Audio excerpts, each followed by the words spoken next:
आप देख रहे हैं एसडीएम न्यूज़। मैं हूँ रियाज अंसारी।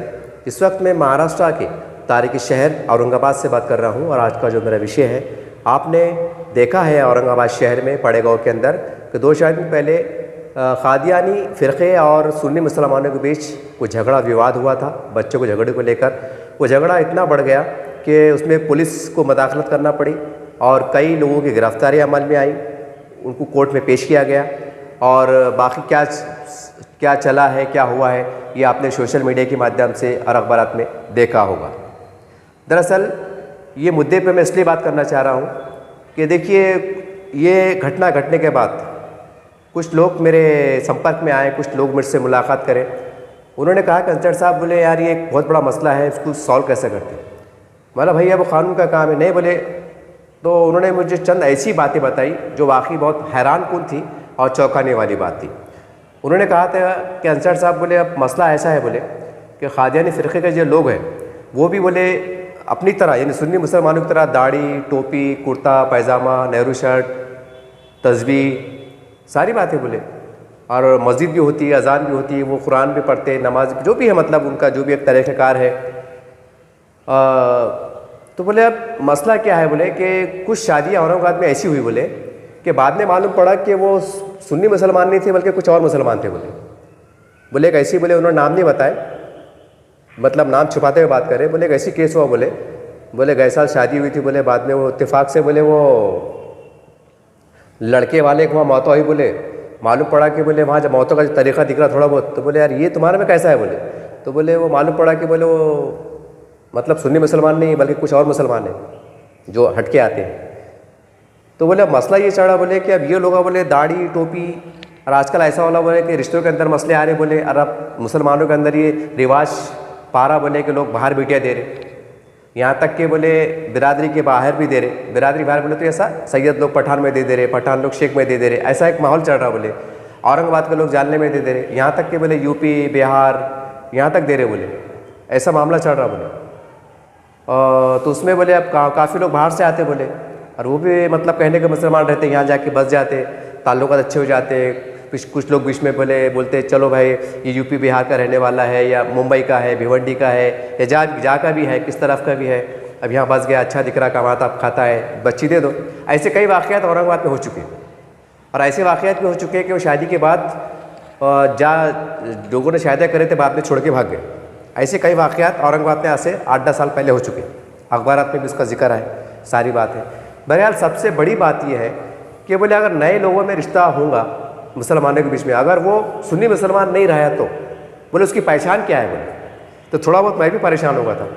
बोला हाँ यार ये तो बड़ा मसला है ये, क्योंकि दाढ़ी दिख रही, टोपी दिख रही, कुर्ता पैजामा दिख रहा, इल्ला माशाल्लाह दिख रहा, अस्सलाम वालेकुम बोले, ला इलाहा इल्लल्लाह पढ़ रहे, कुरान की बात भी कर रहे, हदीस की बात भी कर रहे, मक्का मदीना बोले, मतलब सारी बात छोड़े। अब कैसा पहचानेंगे अपन। अच्छा ठीक है, अगर सामने वाला अगर वो अलग फ़िरक़े का है और वो सुन्नी मुसलमानों से फ़र्ज़ करो धोखा दे के शादी करना चाह रहा है, मैं मिसाल के तौर पर, तो जाहिर सी बात है वो इतना चालाक रहेगा कि वो अगर उसको पूछेंगे तो वो जाहिर सी बात है बोलेंगे 5 टाइम की नमाज़ होती, ये जो भी है, यानी कुछ छुपाते हुए बात करेंगे। तो फिर पहचानना कैसा। बोले यार, बोला भाई ये सवाल बड़ा मसला है। तो बोले यार आपके चैनल पर ज़रा इसको ज़रा जिक्र करो। बोला भाई ये ज़रा बड़ा मामला ज़रा पेचीदा है, लेकिन फिर भी मैं बात को रखूँगा और ये बात को मैं तमाम मुसलमानों के बीच में रखता हूँ, हमारे काबिल एहतराम उलमा इकराम के दरमियान में रखता हूँ, चारों जो मकतब फ़िक्र के जो लोग हैं मैं उनके सामने रखता हूँ, और हमारे जो काजी साहिबान हैं, इमारत शरिया के लोग जो निकाह पढ़ाते हैं, मैं उनके सामने भी रखता हूँ कि देखिए अभी हालात ऐसे अजीब गरीब हो रहे हैं कि जैसा मुझे कुछ लोगों ने बताया कि कुछ शादियाँ औरंगाबाद में हुई और बाद में पता चला कि वो मुसलमान नहीं थे, वो अलग टाइप के मुसलमान थे। बाद में मालूम पड़ा बोले उनके पास कोई प्रोग्राम हुआ मौत मट्टी का इसका बाद में रास पटा। बोले तो बाद में फिर वो झगड़े भी हुए थोड़े बहुत, फिर बाद में माफ़ी तलाफ़ी हुई, फिर बाद में बोले वो उन्होंने कलमा पढ़े। बारे यार बहुत उन्होंने तवील एक हकीकत बताए, औरंगाबाद का केस है। तो बोले यार ये दोबारा वाक़यात ना हो, बोले तो इसकी रोकथाम के वास्ते क्या करेंगे। बोले यार ये बड़ा सवाल है। बोले यार अब कैसा हो रहा। बोले आजकल लोग बाहर बच्चे देते रहे। बोले अब मुसलमान है, उसका नाम है मोहम्मद फ़ारूक, अब्दुल्ला, फ़ेरोज़ ख़ान, ऐसा नाम आ रहे। बोले अब अपन क्या बोले। बोले यार नाम तो मुसलमान ही है और माशाल्लाह बोले बाप का नाम भी मुसलमान है, दे दो। अब इतना बारीकी से चेक नहीं कर रहे ना। बोले अब क्या अपन ने टीसी चेक करना, बोले कि टीसी में क्या लिखा हुआ था, हो यार, मतलब ये बड़ा मसला है ये। तो बहरहाल देखिए, अब वक्त आ गया है कि हमारे उलमा कराम से भी गुजारिश है कि कुछ जो निकाह खाजी वाले हजरात होते हैं वो कुछ ऐसा एक रास्ता निकालें कि भाई अल्लाह ना करे वक्त से पहले मामला सामने आए। और जो रिश्ता लगाने वाले हजरात हैं, जो रिश्ता लगाते हैं, लड़की वालों से भी गुजारिश है और लड़के वालों से गुजारिश है, क्योंकि लड़के वाले अगर बाहर की लड़की करते हैं और अल्लाह ना करे वो अलग मसले की फ़िक्र के हो, जो हमारे मतलब उससे मैच नहीं खाता, हमारे जो फ़िक्रें हैं, हमारी जो सोच है, हमारा जो मतलब फ़िक्र है, मसला की फ़िक्र है, अगर उससे मैच नहीं खाता तो जाहिर सी बात है तनाव वाली बात है। तो इसके अंदर लड़के वाले भी एहतियात बरते। अगर भाई बाहर की बच्ची कर रहे हैं आप और नाम मुसलमान जैसा है, तो कौन से फ़िरक़े के है, कौन सी मसलक के है, तो ज़रा उसके और बेहतर तरीके से आप कैसी जाँच पड़ताल कर सकते हैं वो आप करने की कोशिश कीजिए। क्योंकि कुछ वाक़यात औरंगाबाद में घट चुके, कुछ लोगों मुझसे मुलाकात हुई, तो उसकी रोशनी में बात कर रहा हूँ। तो खैर देखिए, हिंदुस्तान है ये, हर धर्म के लोगों को अपने अपने मज़हब के हिसाब से चलने की आज़ादी है, ये हमारा आइन इसकी इजाज़त देता है। और ख़ास बात यह है कि मुसलमानों के दरमियान में भी 72 फ़िरक़े हम जैसा किताब में पढ़ते के पैदा होने वाले हैं। कुछ फ़िरक़े के वजूद में आ गया, कुछ फ़िरक़े बाकी है, वो सारी बात है। तो बहरहाल इसके ऊपर भी बहुत सोच फ़िक्र करने की ज़रूरत है। बहरहाल देखिए, ये ऐसी बहुत चंद बातें निकल के आई हैं। तो मैं ख़ास करके हमारे जो मुसलमान भाई हैं, तमाम ब्रादर इस्लाम हैं, एक सवाल है मेरे जहन में आ रहा है। देखिए, ये तो खैर क़ादियानी मुसलमानों का मसला आया और कुछ शादियाँ मतलब ऐसे फ़िरक़ों में हो गई, मुगालते में बोलो, धोखे से बोलो, कि कुछ बच्चियाँ गई और कुछ लड़के वालों ने बच्चियाँ कर ले, बाद में मालूम पड़ा कि वो अलग फ़िरक़े के थे।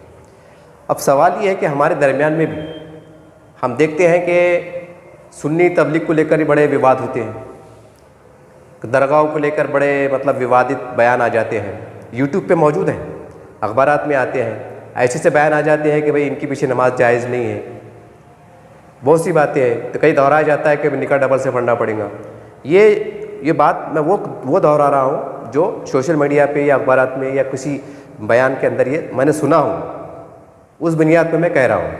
अब सवाल ये है कि अगर हम आपस में ही जहाँ एक तरह से हम समझ सकते हैं कि हमारे रिश्ते जायज़ हैं, यानी कि हम आपस में अगर बेटी की शादियाँ करते हैं आपस में, जो मतलब शरई एतबार से जायज़ है, अगर हम इस तरह से ये फतवे देने लग जाए कि भाई इसके पीछे नमाज नहीं होती, उनकी वहाँ बच्ची दो मत, उनकी बच्ची करो मत, काफ़ी मामला मेरे सामने भी आए थे आज से 2-3 साल पहले। तो बहरहाल ये सवाल ये है कि आपस में जब इतना बड़ा इंतशार होगा तो क्या होगा। अब जाहिर सी बात है, अगर कोई सुन्नी कबीला है, सुन्नी मसलक के फ़िक्र के लोग हैं, अगर वहाँ बेटियाँ ज़्यादा हैं, तब जाहिर सी बात है जब बेटे के रिश्ते तलाश होंगे वो कहीं ना कहीं बाहर ही जाएंगे। बाहर से मुराद बोलो तो मुसलमानों के दरमियान में। अब मुसलमान दरमियान में फिर क्या है कि भाई वो तबलीग जमात से फॉलो करते बोलो, जमात इस्लामी को फॉलो करते बोलो, जमीयत उलमा हिंद को फॉलो करते बोलो, या अहले हदीस को फॉलो करते बोलो। अगर यही हमारी नहीं बन रही, अगर हमारी यही नहीं बन रही, तो सवाल ये है कि जो मुसलमानों की इत्तेहाद की बात होती, तो फिर वो इत्तेहाद जब ज़मीन पर नहीं है, हमारे आपस के दरमियान में नहीं है, हमारे घरों की बस्तियों में नहीं है, हमारे महल्ले जात में नहीं है, तो सवाल ये आ रहा था फिर ये मतलब कैसा इस्लाम है। देखिए, मैं कोई आलिम मुफ्ती नहीं हूँ, लेकिन मेरे जहन में सवाल आ रहा है और ये सवाल मैं तमाम बड़ों के सामने रख रहा हूँ कि आप हमारी रहनुमाई कीजिए। आज जो हालात चल रहे हैं, आज से पहले 1-2 साल पहले अखबारात में आया था कि कई धोखे से ऐसी बच्चियाँ बाहर चली गई महाराष्ट्र के, तो बाद में मालूम पड़ा कि वो मुसलमान थे ही नहीं, वो अदर समाज के थे। पेपरों में भी आया, बाद में बात दब गई। और इससे बड़ी बात क्या हो सकती कि आज से 2 साल पहले की रिपोर्ट है, 3 रिपोर्ट है, 10 लाख, 20 लाख और 40 लाख मुस्लिम लड़कियों ने अपनी मर्जी से 40 लाख मुस्लिम बच्चियों ने, हिंदुस्तान लेवल की बात कर रहा मैं, पिछले 8-10 सालों की ये आंकड़ा है और ये रिकॉर्ड पे है। ये इसकी मोतबर लोगों ने जो बयान में कहा है अपने, उसका बयान मेरे यूट्यूब चैनल पे मौजूद है। ऐसा नहीं है कि मैं कुछ बदगुमानी से बात कर रहा हूँ। 40 लाख मुस्लिम बच्चियों ने अदर समाज के लिए अपनी मर्जी से शादी करी। तो सवाल ये है ना, सवाल ये है भाई ये क्यों हो रहा है? और जबकि हमारा यहाँ का जो कानून है वो इस बात की इजाज़त देता कि हर धर्म जाति का आदमी, चाहे औरत हो या आदमी हो, उसको अपने अपने इच्छा के अनुसार अपने अपने धर्म पे चलने की आज़ादी है। हर लड़की को अपनी मर्ज़ी के मुताबिक शादी करने की आज़ादी है, हर लड़की को भी आज़ादी है अपने स्वेच्छा यानी मर्जी के मुताबिक धर्म स्वीकार करना, जो भी करना, उसको आज़ादी। ज़बरदस्ती का मामला नहीं।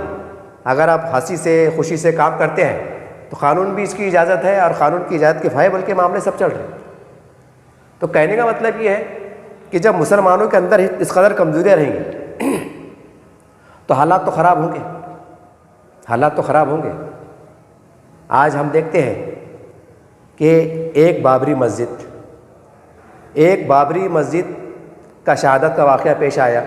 एक बाबरी मस्जिद, सुप्रीम कोर्ट का जो फैसला आया उसके बाद वो मामला जो भी ख़त्म हुआ, एक चली गई, तो पूरे 25 करोड़ मुसलमानों के अंदर एक बेचैनी है। होना भी चाहिए क्योंकि वो ईमान का तकाजा है। लेकिन सवाल ये है, एक बाबरी मस्जिद जो अल्लाह का घर, और एक तरफ पिछले 10-12 सालों में 40 लाख मुस्लिम लड़कियों ने अपनी मर्जी से इस्लाम धर्म को छोड़कर दूसरे समाज में धर्म में जाके शादियाँ की, तो क्या इसके ऊपर कोई आवाज़ नहीं? कि खाली इतनी आवाज़ उठेंगी कि भाई ये ऐसा क्यों हो रहा है, ऐसा नहीं होना चाहिए, या कुछ फ़िरक़ापरस्त ताकतें जो है तो वरगला रही है, ये साजिशें कर रही है? क्या ऐसे बोलने से काम चल जाएगा? कि यहाँ पर मुसलमानों को ख़ुद अपनी कमज़ोरी बोलिए, एक लापरवाही बोलिए, अनदेखी बोलिए, गलती बोलिए, जो भी आपको नाम दे सकते हैं। क्या वक्त नहीं आ गया है कि हम अपने गिरेबान में देखें कि ऐसा क्यों हो रहा है? मैं औरंगाबाद का रहने वाला हूँ और जब से मैंने सोशल मीडिया स्टार्ट किया हूँ, वैसा तो मैं 22-23 साल से पत्रकारिता में हूँ, लेकिन हम खामोश तरीके से अखबार में काम करते थे। कभी मंजर आम पे आए नहीं, कभी एक बार एक आधी फ़ोटो आ जाती थी, आर्टिकल आ जाता था, बस इतना ही हमारा रूल रहता था। लेकिन जब से सोशल मीडिया में आए हैं तो पूरे शहर में झोपड़पट्टियों में, गलियों में घूमने का मौका मिला, अच्छे बुरे लोगों से मिलने का मौका मिला, और हमने देखा हालात क्या चल रहे हैं। तो उसकी बिना पर कह रहा हूँ कि आज भी सैकड़ों की तादाद में, औरंगाबाद की बात कर रहा हूँ, हिंदुस्तान की बात नहीं कर रहा हूँ, सैकड़ों की तादाद में मुस्लिम बच्चियाँ की शादियाँ नहीं हो पा रही। हालांकि बालिग है, कोई 20 साल की है, कोई 22 साल की है, कोई 24 साल की है, कोई कुछ 30 साल की हो गई, 30 साल, जबकि 50 साल में आदमी बोलते हैं ना, 50 साल गुजर गए तो बोलते भाई अपनी रिटायर हो गए। और यहाँ पर एक बेटी की, जवान बेटी या बेटे की उम्र 30 साल हो रही है और रिश्ते नहीं। और क्यों नहीं है? बहुत छोटी छोटी वजह है। लड़की पसंद नहीं आ रही, लड़की थोड़ी छोटी है, थोड़ी मोटी है, थोड़ा सावला कलर है, वो तो सैयद है, हमको सैयदों की नहीं चलती, वो तो पठान है, हमको पठान की नहीं चलती, वो तो अंसारी है, हमको उसकी नहीं चलती, वो तो शाह लोग है, हम तो सैयद है, हम शाह की कैसी करना। मतलब ऐसी बातें हैं, और ये रियलिटी है।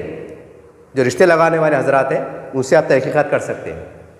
तो बोलिए ना, जब सैकड़ों की संख्या में ये बच्चियाँ, जवान बच्चियाँ मतलब बैठेंगी, और आजकल पहले ज़माना नहीं रहा, पहले ज़माना नहीं रहा कि चलो भाई लड़कियाँ बाहर नहीं निकला करती थी। पहले गरीबी में ये इतनी बरकत थी, एक आदमी कमाता था 10 लड़के खाते थे। आज से 30-35-40 साल पीछे चले जाओ, एक कमाता था, हालांकि सस्ते का ज़माना था, रुपया 2 रुपया 8 आने कमाते थे, लेकिन क्या बरकत थी। देखो कि उसके अंदर ही 4 आने में, 8 आने में जो है तो हफ्ते भर का बाजार आया था। ये हमारे बड़ों से सुना है हमने, इतनी गरीबी थी, एक जोड़े से दूसरा जोड़ा नसीब नहीं होता था, लेकिन क्या बरकत थी। एक आदमी बाप की शक्ल में बोलो, बेटी की शक्ल में बोलो, 10 आदमी को पालने का ज़रिया बनता था। तालीम भी होती थी, तरबियत भी होती थी, कुरान भी पढ़ा जाता था, नमाज़ें भी होती थी, सब होता था। और आज का क्या हाल है? एक घर में अगर 10 जने तो कम से कम 7 जने कमा रहे, और कई तो सब कमा रहे, उसके बाद भी नहीं पूरा, उसके बाद भी बेबरकती। ये सारी बातें हैं। तो सवाल ये है, ये मैं तफसील से आपको इसलिए बता रहा कि भाई ये पहलुओं को हमको गौर करना पड़ेगा, ये पहलुओं को हमको गौर करना पड़ेगा। अब जाहिर सी बात है, अब शादियाँ नहीं हो रही तो लड़कियाँ, माँ बाप, अब खुला जहन बढ़ रहा, अब खुला जहन बढ़ रहा, अब बाहर काम करना, कोई इंस्टीट्यूट में काम करना, कोई रेडीमेड गारमेंट सिलाई का काम करना, कोई कपड़े की दुकान में मतलब सेल्समैन मिलकर, गर्ल्स मिलकर काम करना, या जो भी ऐसा जो भी छोटे मोटे काम होते हैं, वहाँ पर बाहर लड़कियाँ जाके काम कर रही हैं। अब उसको मायूब नहीं समझा जा रहा है, बल्कि उसको अच्छा समझा जा रहा है, बल्कि ये कहा जा रहा है कि ये बच्ची अपने पैर पर खड़े हुए। और ये तस्वुर भी पाया जा रहा है कि बच्ची जब कमाने वाली रहेंगी तो कोई लड़का उसको लालच में आके कर लेगा, ये भी सच्चाई है। तो आज लड़के भी क्या सोच रहे, ससुराल अच्छी होना, घर जातिया होना, माल पानी वाले होना, हमको कुछ दे दिला के कारोबार सेट करने वाले होना। तो मतलब ये बातों से क्या हो रहा, रिश्ते थम जा रहे, रिश्ते हो रहे नहीं, उसके अंदर बुराई आम हो जा रही। तो उसके अंदर बुराई आम हो जा रही तो जाहिर सी बात है कि भाई कॉलेज में स्कूल में आप देखते हैं कि सब समाज के लोग, चाहे लड़कियां हों तो वहाँ भी सब समाज की लड़कियां पढ़ती हैं, फिर जहन बनता है, एक दूसरे के ख्यालात मालूम पड़ते हैं, फिर वो बोलते हैं ये तो कुछ भी नहीं। फिर वो होता क्या है, फिर वो जो बाहर का जब बंदा रहता है तो उसको काली पीली मोटी ऊंची नीची सब पसंद आ जाती। तो वो लड़के भी सोचेंगे ना कि मेरे को 10 रिश्ते आए, सब ने ठुकरा दिए मेरे को। मैं एग्जाम्पल भी है और सच्चाई भी है, किसने मोटी बोल दिया, किने सौली बोल दिया, किने ये बोल दिया, किने वो बोल दिया, किने बोला तुम सैयद है, हम ये है। तो भाई ये लड़की जो बालिग है, आज टेक्नोलॉजी का ज़माना है, लोग चांद पे जाके वापस आ गए साहब, तो उसको दिल में को बाकी सवाल आते हुए कि ऐसा कैसा मेरे ख़ानदान में इतने लड़के हैं वो मेरे को कर रहे नहीं, रिश्ते भेज रहे नहीं, या जो भी है ऊँच नीच है, या छोटी मोटी झगड़े हैं प्रॉपर्टी से, उस पर झगड़े उस पर नहीं हो रहे, पुरानी कुछ रंजिशें रहती बाप दादा के ज़माने से वो चल रही है, उसके बिना पर रिश्ते नहीं हो रहे। या ऐसा भी होता कि भाई ख़ानदान में कुछ बहुत लाखपति बन जाते और एक निचला तबका जो तो मतलब इतना गरीब रहता कि उनके बच्चे होटल में काम करते, तरकारी धंधा करते, तो वही ख़ानदान के जो लखपति लोग रहते वो उनको हटा देते, ऐसा हटा देते ऐसा लगता हमारे रिश्तेदारी नहीं है। ये सच्चाई है, ये औरंगाबाद में मेरे चश्मिश वाक़े में देखा हूँ। सवाल ये है कि जब ऐसे हालात कशीदा रहेंगे, ऐसा नफ्सा नफ्सी के हालात रहेंगे तो हालात होंगे ना। आज 40 लाख का आंकड़ा है ना 8-10 सालों में, अगर ये हालात चलते रहेंगे तो फिर ये और 20 लाख होंगे, फिर और 40 लाख होंगे, फिर 1 करोड़ हो जाएंगे। और कोई हैरत की बात नहीं है, कोई हैरत की बात नहीं ना। अरे भाई मेरा बच्चा है, मेरी बेटी है, अगर वो अगर बिगड़ रहा है या बिगड़ रही है, अगर मैं उसकी देखभाल नहीं करूं, वक्त से पहले उसके लिए इसको सुधारने के कोई कदम ना उठाऊं, अब मैं खामोश इख्तियार करूं या लापरवाही करूं, और बाद में अगर मेरी बच्ची बिगड़ जाती है या मेरा बेटा बिगड़ जाता है, तो दुनियादारी के हिसाब से क्या बोलेंगे आप कि जनाब तुमको समझना था ना, तुम बाप थे ना, तुमको समझना था क्या तुम्हारी बेटी तुम्हारा बेटा, ये अपने पे आंखें डाल के बढ़ा ताकि उसको बुरा ना लगे। तो ये पहलू पर गौर करना पड़ेगा हमको। और तो मेरी तमाम नौजवानों को गुजारिश है और माँ बाप से भी गुजारिश है और हाथ जोड़ के गुजारिश है कि देखो ये अगर तुम्हारे आपस की रंजिशें बंदी हुई ना तो लोग मजबूर होकर बाहर बैठी रह रहे। ये तो 2-3 वाक़यात मेरे सामने आ गए, मुझे रोक के बोले अंतर साहब ऐसा सा वाक़या हुआ, बोले यार कैसे समझना, बोले यार अपू तो उठा के बच्ची दे रहे, लड़का अच्छा है, उसका नाम जो है तो फारूक है, अब्दुल्ला है, मोहसिन है, सलमान खान है, ऐसा दे रहे। बोले यार बाद में लफड़ा निकल रहा, बोले यार अपने मसलक का ही नहीं, बोले वो अलग ही निकल गए, बोले वो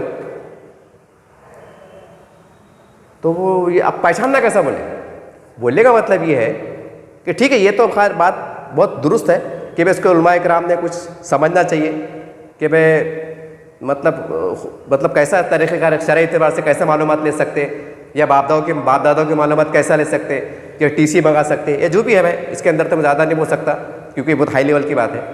लेकिन कहीं ना कहीं आपस में अगर ये चारों मसलक फ़िक्र के जो मुसलमान हैं, अगर ये आपस में अगर ये करेंगे कि मेरे को तबलीग वाले हैं तुम, हम सुन्नी वाले हैं, हम सुन्नी वाले तबलीग की नहीं करते, तबलीग वाले सुन्नी की नहीं करते, तो बोलिए कहाँ तक है। अरे ठीक है भाई, उनको पूछे तो वो बोलते हैं कि हम बुजुर्गान दिन को मानते। तबलीग वालों को मन कई बार पूछा है कि भैया क्या मामला है, वो इस्लाम लगाते, वो बोलते यार हम तो मानते यार, वो क्या बोलना, वो ऐसा बोलते, हम बोलते हैं अल्लाह से मांगो ऐसा करो, वो फिर 17 बातें निकल जाती, फिर ये कुछ बोलते वो कुछ बोलते। तो उसमें हो रहा क्या, बेटिया के रिश्ते भी नहीं हो रहे ना, कई दोस्ताने हो जाते, कई सुन्नी वाले भी दे रहे, कई तबलीग कर ले, वो कुछ ऐसा हम ख्याल लोग रहते, उनको मालूम रहता है तबलीग से जुड़ा हुआ है, लेकिन ये बुजुर्गान दिन को अलिया को मानता, एहतराम करता था। ऐसे वाक़यात भी मैंने देखा हूँ। ये तमाम जो मैं डिटेल में जाके बोला ना कि देखो हालात बस से बदतर हो रहे, तो मेरे को वो जब साहब बता रहे थे, हमारे महल्ले के थे, उन्होंने उनका नाम नहीं बताया, मतलब सस्पेंस में बात करें, तो जब बता रहे थे यार अंतर साहब बोले यार वो अपनी बच्ची वहाँ चली गई, अपनी उनकी बच्ची कर लिए, वो लोग निकल के बोले यार वो काजी टाइप, बोले यार बाद में बहुत लफड़े हो, बोले यार बैठ के क्या हुआ पता नहीं, बोले वैसा। मैं मुगम में पड़ा शॉर्ट में, उन्होंने मुझे डिटेल बताया।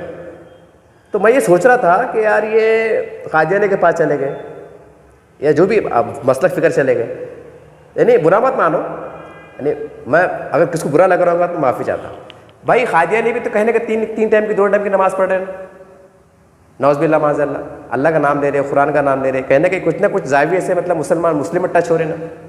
मैं उनकी हिमायत नहीं कर रहा, मैं आपको झिझोड़ने का रास्ते पड़ा।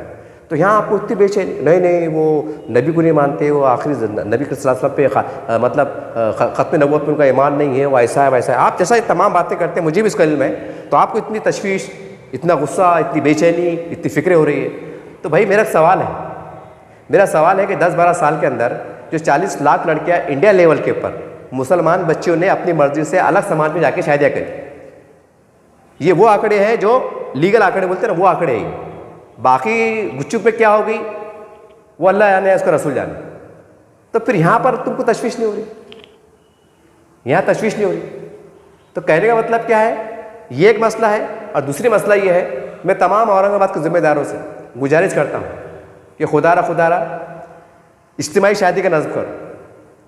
इसके वास्ते आपको मेहनत करना पड़ेगी, लड़के वालों को जहन बनाना पड़ेगा, आज हमारे पास लफड़े क्या चल रहे हैं। मैंने कुछ लोगों को जहन बनाया तो नहीं ना मियाँ कैसा है, बोले अपने 10 जनों से शादियाँ खाए हुए है, आप लोग दावत अपने लोग खाए हुए हैं, आप तो खिलाना पड़ेगा ना। बोले अरे तो तुम दावत ये सोच के देते क्या कि उसने आपको खिलाना? अरे खुशी का मौका है, अल्लाह ने आपको साहिब नवाजा, आपकी वलीमे की ताकत थी, आपने खिलाया रिश्तेदारों को, दोस्त को, अहबाब को, गुरबा को खिलाया। तो उसका मतलब क्या एहसान करना क्या कि मेरे बच्चे की शादी हुई थी, अब तुमने तुम्हारा बच्चे को बुलाना? बड़ी अजीब बात है। और जबकि मुझे एक वाक़या याद आ रहा, देखो मैंने एक बार जुमे की मस्जिद में सुना था, जुमे के बयान में, कि एक सहाबी की शादी हुई। गौर कीजिए, बहुत बड़ी बात बोल रहा हूँ मैं। एक सहाबी की शादी हुई और वो शादी हुई और 2-4 रोज़ के बाद वो आप करीम सल्लल्लाहु अलैहि वसल्लम से मुलाकात हुई। तो आप सल्लल्लाहु अलैहि वसल्लम ने बोले कि आप दिखाई नहीं दिए। उन्होंने कहा एक अल्लाह रसूल सल्लल्लाहु अलैहि वसल्लम मेरा निकाह हो गया। बोलिए आप, जो सहाबी हुज़ूर सल्लल्लाहु अलैहि वसल्लम पे जान निसार करते थे, इतना चाहते थे, उन्होंने शादी करे, आप सल्लल्लाहु अलैहि वसल्लम को मदऊ नहीं करे। अब उसके वक्त क्या हालात रहेंगे क्या नहीं है, किताबों में दर्ज है।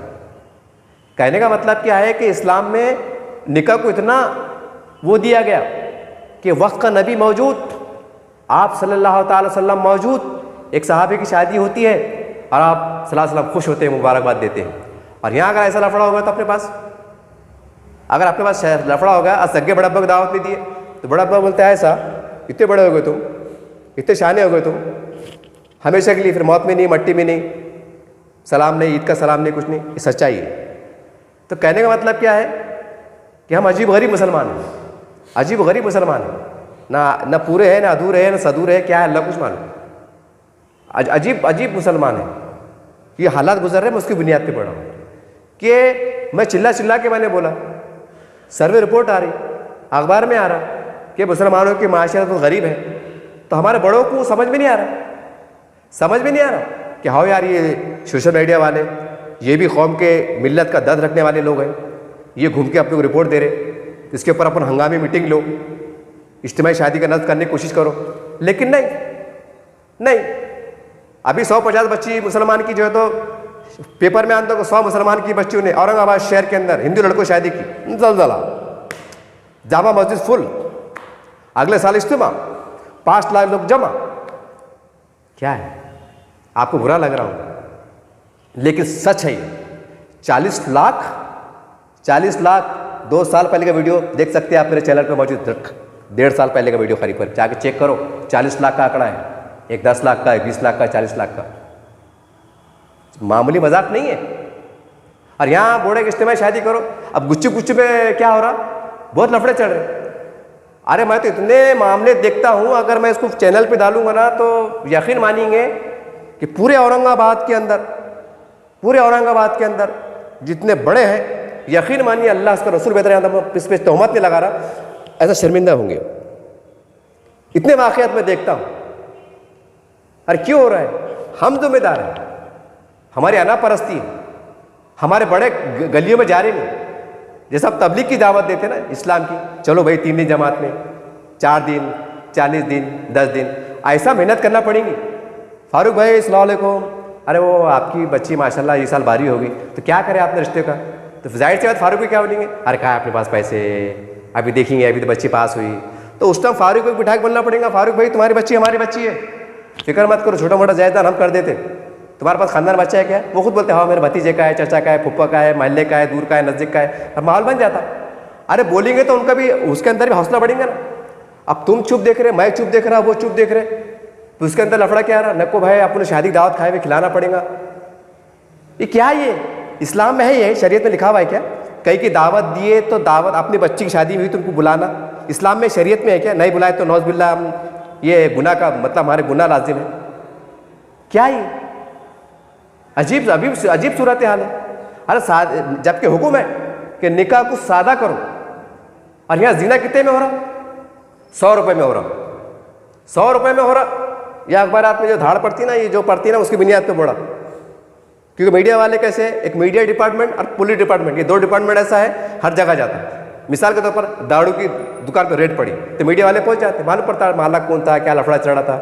कहीं अगर गलत धंधे पड़ रहे, पुलिस की रेड पड़ती तो जाहिर सी बात है मीडिया वाले भी जाते तो मालूम पड़ता कौन सी बच्चे थी, कहाँ की लड़कियाँ थी, क्या चढ़ा था, क्या मामला था, तो उसकी बुनियाद पर पड़ा जो इन्फॉर्मेशन मिलती। तो जीना 100 रुपये में हो जा रहा, और हुक्म क्या है कि निकाह को इतना आसान करो कि जीना मुश्किल हो जाए।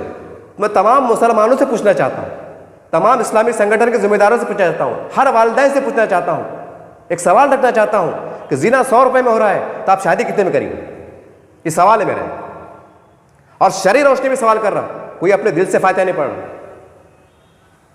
तो ये अगर हमारे माशरे पे कंट्रोल नहीं करेंगे, हमारी कमजोरियों को हम झांक के नहीं देखेंगे, अगर हम अपना ही देखेंगे, हमारी सियासत में मशगूल रहेंगे, हमारी राजनीति में मशगूल रहेंगे, अजीब गरीब दुनियादारी में मशगूल रहेंगे, तो ये बदतरीन सैलाब जो जिल्लत का है, रुसवाई का है, बर्बादी का है, ये आके रहेगा।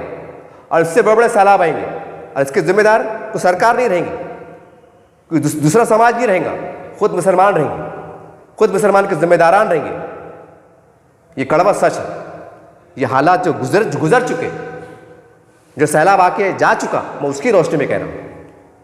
बहरहाल अभी भी वक्त है, तो तमाम औरंगाबाद के मुसलमानों से गुजारिश करता हूँ कि देखिए हालात वो संगीन हो रहे हैं। मैं आपको इशारा दे रहा हूँ, और एक मुसलमान आपको इशारा दे रहा है, आप मेरी बात को सीरियस लीजिए, आप सीरियस लीजिए, इज्तिमाई शादी का तैयारी कीजिए। अगले आने वाले महीने 2-3 महीने शादियाँ के हैं, कुछ लोग रमज़ान से पहले कर लेते, कुछ लोग रमज़ान के बाद शादियाँ करते।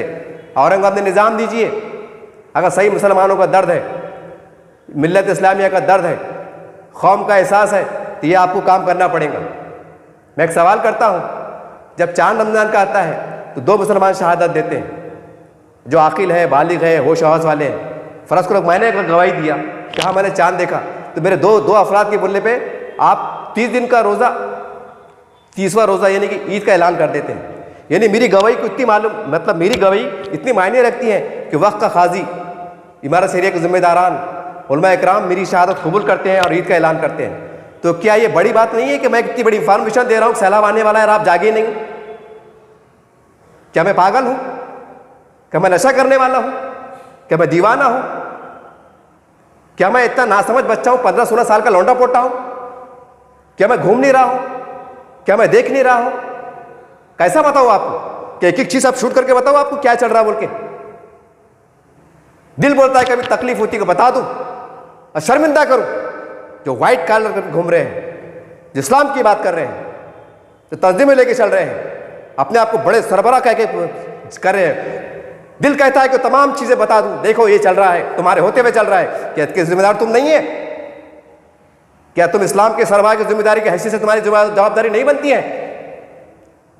क्या अल्लाह रब्बुल आलमीन कल मेको यौम आखिरत में हुज्जत बना के पेश नहीं करेंगे कि एक आखिल बालिग मुसलमान सोशल मीडिया के माध्यम से आपको आवाज़ दे रहा था, तो आप क्या गफलत में थे?